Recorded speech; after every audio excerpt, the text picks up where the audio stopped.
here are a couple of patterns and hatches that I use in 95% of my illustrations, and it might be less than what you think. I'm gonna break it down into categories so that you can effectively use them next time you're sketching or drawing. The first one is just a sandy texture. And this can just be represented with dots, and you can use it for concrete, you can use it for gravel road, and just kind of like sprinkle it randomly in places where you are introducing some texture. This can also be used for a plaster wall and such. Let's call this sand. And the next material is concrete. The concrete can be a little bit different, and sometimes you can actually use this sandy pattern as concrete as well. But if you needed to differentiate the two, I think most of us are familiar with this concrete texture, and it's just gonna have a little bit of small gravels in between, and that can be represented with these little triangles spread out here and there. The next big one that I use very often is wood. And wood often is going to be contained in a place maybe where there's cabinetry, and I'm just going to demonstrate this in a rectangle. So with wood texture, oftentimes it's just kind of these kind of wavy lines across, and you kind of want to just break it apart where your lines are maybe not exactly continuous. So giving it a little bit of a break and a gap can give that wood feeling a little bit.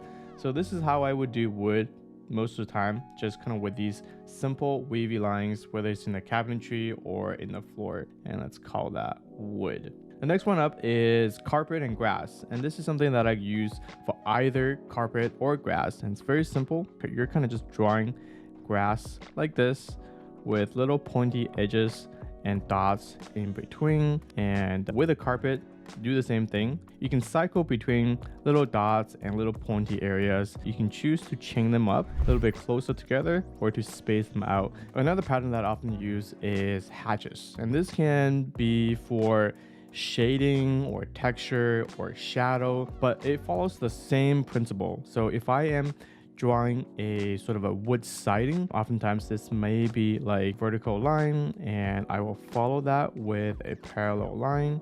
And in a separate video, I actually talked about why I have lines drawn this way. So if you're interested to watch that video, I'll link that above. But essentially, when you are drawing a wood siding or something that has a lot of texture into it, the way that I do it is just to break it apart, and I'll introduce a little dash or gap in between. And that's my way of introducing this texture with a little bit more variations. Now you can actually not have the dot or the gap in between. That is up to you, but you'll see this technique being used in a lot of my own drawing. Occasionally, I will choose to cross shade my texture if I needed to differentiate this wood shading with something else. If that's the case, I'm going to repeat the same wood shading as I have on the left.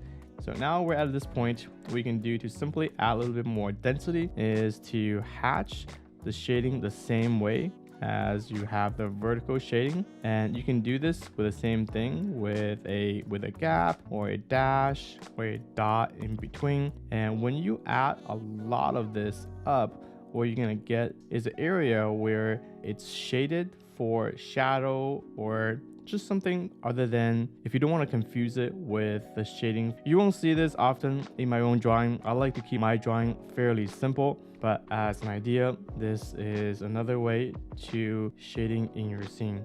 And I think this is really the fundamental ideas and techniques that I use. I don't often go beyond this. I mean, oftentimes things will be called out for bricks or tile, but these are most often used techniques in any drawing that will have some sort of a material representation to distinguish one material or one area from the next. So hope you enjoyed this tutorial. You can grab the pens used in this tutorial in the link below.